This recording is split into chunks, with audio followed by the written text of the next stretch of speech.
નમસ્કાર મિત્રો, સ્વાગત છે આપનું આપણી યુટ્યુબ ચેનલ એજ્યુકેશન દેવમાં। આજે આપણે ભણવા જવાના છીએ અપૂર્ણાંકના પ્રકારો। કાલે આપણે સંખ્યાઓના પ્રકાર જેવા કે પ્રાકૃતિક સંખ્યાઓ, પૂર્ણ સંખ્યાઓ, પૂર્ણાંક સંખ્યાઓ અને અપૂર્ણાંક સંખ્યાઓ જોઈ। હવે આપણે આજે અપૂર્ણાંકના પ્રકારો ભણવાના છે।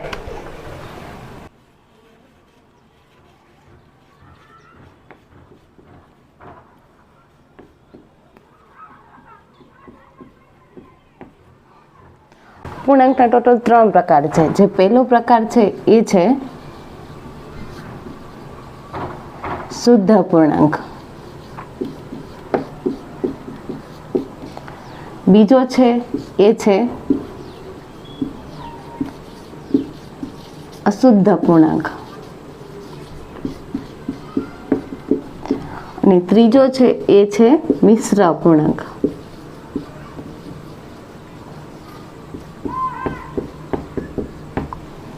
સૌથી પહેલા તો જોઈએ શુદ્ધ અપૂર્ણાંક। એટલે શુદ્ધ અપૂર્ણાંક શું? તો કે અપૂર્ણાંકનો જે ભાગ છે, પરંતુ જે અંશનો ભાગ છે, એટલે કે જે ઉપર હોય છે એને આપણે શું કહીએ છીએ? અંશ કહીએ છીએ, અને જે નીચે હોય છે એને આપણે શું કહીએ છીએ? છેદ કહીએ છીએ। અંશનો ભાગ છે નાનો અને છેદનો ભાગ મોટો, એવા અપૂર્ણાંકને આપણે કહીશું શુદ્ધ અપૂર્ણાંક। જેમ કે 1/3, તો જે આ અંશ છે એ કેવો છે?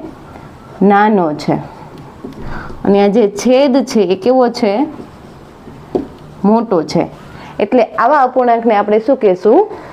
શુદ્ધ અપૂર્ણાંક। બીજા એક્ઝામ્પલ લઈએ તો 3/5, 7/11, 13/17, આ બધા અપૂર્ણાંક કેવા છે? શુદ્ધ અપૂર્ણાંક, જેમાં અંશનો જે ભાગ છે કેવો છે? નાનો છે, અને છેદ છે કેવો છે? મોટો છે। આવા અપૂર્ણાંકને આપણે શું કહીશું? શુદ્ધ અપૂર્ણાંક। તો અશુદ્ધ અપૂર્ણાંક એટલે કેવા અપૂર્ણાંક? સપોઝ કે 17/9 ને ત્યાર પછી છે 9/5। આમાં શું છે? જે અંશનો ભાગ છે બંનેમાં એ કેવો છે? બંનેમાં મોટો છે, અને આ બંને જે છેદ છે એ કેવા છે? નાના છે। બંને છે તો અપૂર્ણાંક જ, પણ અંશ કેવા છે? બંનેના મોટા છે, અને છેદ નાના છે। તો આવા અપૂર્ણાંકને આપણે શું કહીશું? અશુદ્ધ અપૂર્ણાંક। હવે જોઈએ મિશ્ર અપૂર્ણાંક। 7.1/3, 9.1/3, 5.1/3, આ જે આવા અપૂર્ણાંક છે એને આપણે શું કહીએ છીએ? મિશ્ર અપૂર્ણાંક।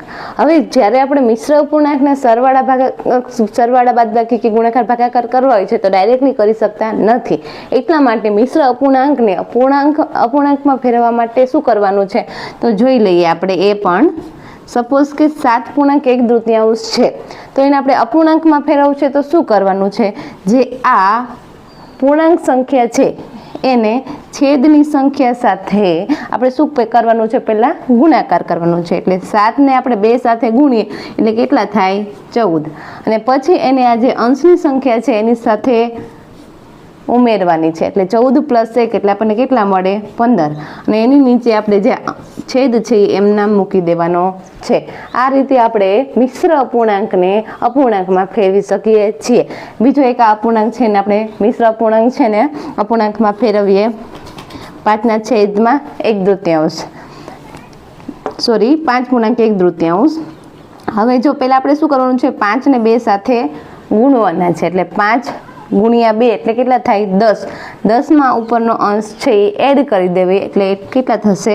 11, અને છેદમાં જે આ અંશ છેદ છે એમ નામ રાખવાનો છે। એટલે આ મિશ્ર અપૂર્ણાંકને પૂર્ણાંકમાં ફેરવતા આપણને આ જવાબ મળે છે। હવે આપણે જોવાનું છે અપૂર્ણાંકના ગુણાકાર ભાગાકાર।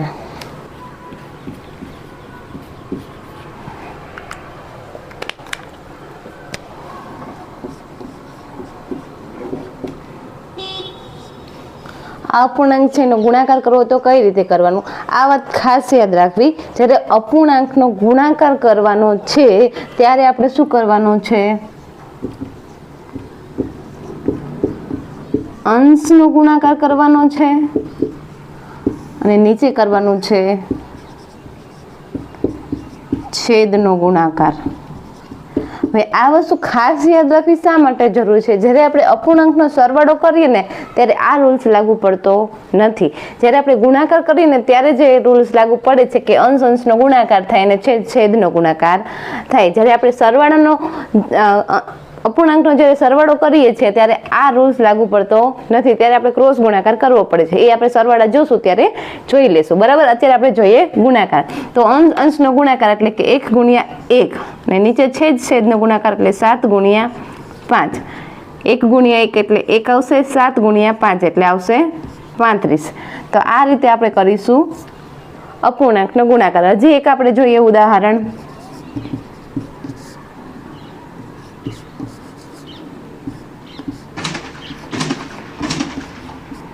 હવે અહીંયા ઉપર અંશ અંશનો ગુણાકાર કરીએ 1 ગુણ્યા 5, નીચે કરીએ છેદ છેદનો ગુણાકાર 3 ગુણ્યા 7, અંશ અંશનો ગુણાકાર આપણે છે 1 ગુણ્યા 5 એટલે 5, છેદનો ગુણાકાર 7 ગુણ્યા 3 ગુણ્યા 7 એટલે 21. આ આપણો આવે છે જવાબ.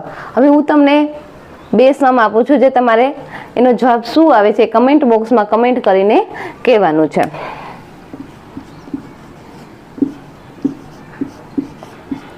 આનો જવાબ શું આવે છે એ તમારે કહેવાનું છે.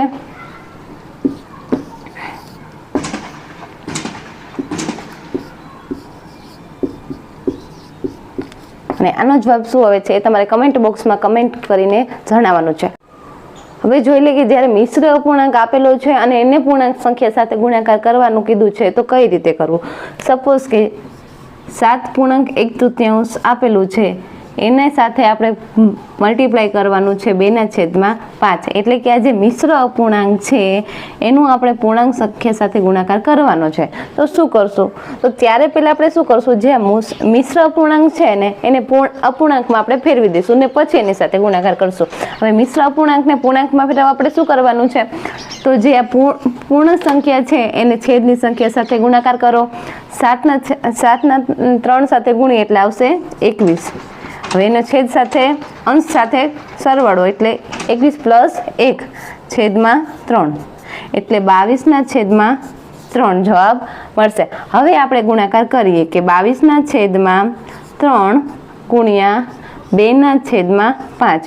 હવે આનો ગુણાકાર કરવો આપણા માટે ઈઝી બનશે. અંશનો ગુણાકાર એટલે કે 22 ગુણ્યા 2, છેદનો ગુણાકાર એટલે કે 3 ગુણ્યા 5, 22 ગુણ્યા 2 એટલે 44, 3 ગુણ્યા 5 એટલે 15. આ રીતે આપણે મિશ્ર અપૂર્ણાંકને પહેલા અપૂર્ણાંકમાં ફેરવવાનું છે અને પછી એનો ગુણાકાર કરવાનો છે. હવે જોઈએ અપૂર્ણાંકના ભાગાકાર.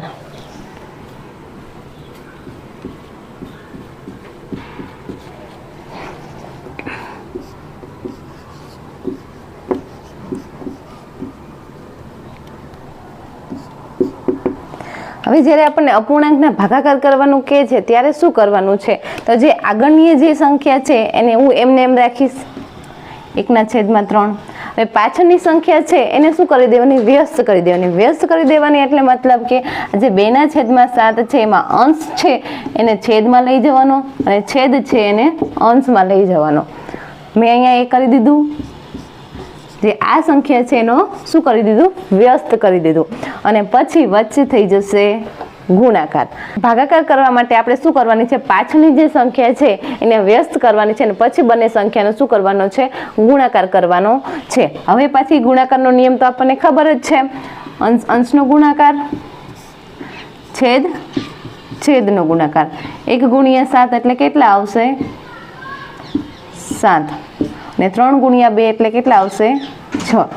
આ રીતે આપણે અપૂર્ણાંકનો ભાગાકાર કરી શકીએ છીએ. હજી એક એક્ઝામ્પલ જોઈએ આપણે.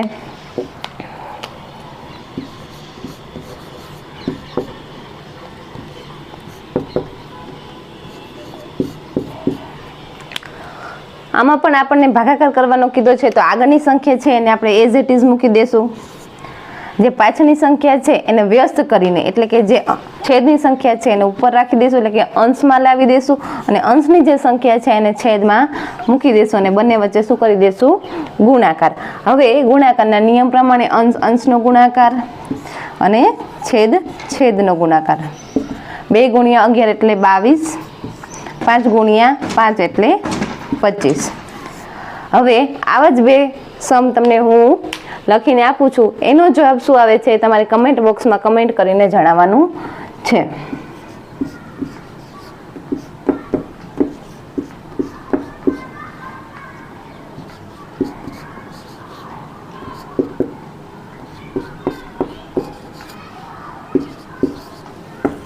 આ બંને સમનો જવાબ શું આવે છે એ તમારે કમેન્ટ બોક્સમાં કમેન્ટ કરીને જણાવવાનું છે.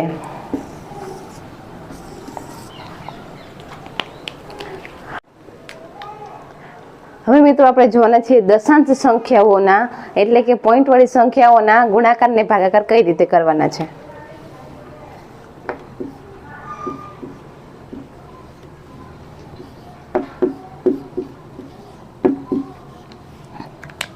.1 એટલે કે જે પોઈન્ટ વાળી સંખ્યા છે ને આપણે શું કહીએ છીએ ગુજરાતીમાં દશાંશ વાળી સંખ્યા. એટલે કે આના આપણે ગુણાકાર કરવા છે તો કઈ રીતે કરશું. સૌથી પહેલા તો દશાંશ વાળી સંખ્યાને આપણે અપૂર્ણાંકમાં ફેરવવા પડશે. દશાંશ વાળી સંખ્યાને અપૂર્ણાંકમાં ફેરવવા છે તો શું કરવાનું છે, જે પોઈન્ટ પછીની સંખ્યા છે એને પહેલા અંશમાં લખી નાખવાનું. હવે પોઈન્ટ કઈ સંખ્યાનું પોઈન્ટ છે એ સ્થાન કિંમત શું છે એ આપણે જોવાનું છે. હવે સ્થાન કિંમત એટલે આપણને ખબર છે જે પાછળથી આપણે એકમ દશક સો એ રીતે ગણીએ છીએ એ. હવે દશાંશની સ્થાન કિંમત શું છે તો એકમ ને દશક.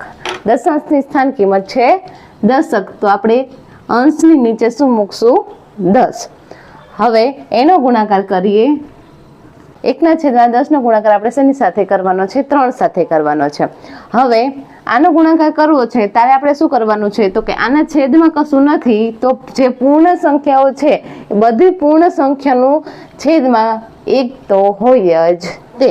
એટલે હવે એને આપણે બંને સંખ્યાઓને આપણે શું કરી દીધા છે, અપૂર્ણાંકમાં ફેરવી દીધા છે. અને ગુણાકારનો નિયમ છે અંશનો ગુણાકાર એટલે કે 1 × 3 એટલે કે 3, 10 × 1 એટલે કે 10. આ રીતે આપણે દશાંશ વાળી સંખ્યાનો ગુણાકાર કરી શકીએ. હવે આમાં બંને સંખ્યાઓ દશાંશ છે તો આમાં પણ એ રૂલ લાગુ પડશે.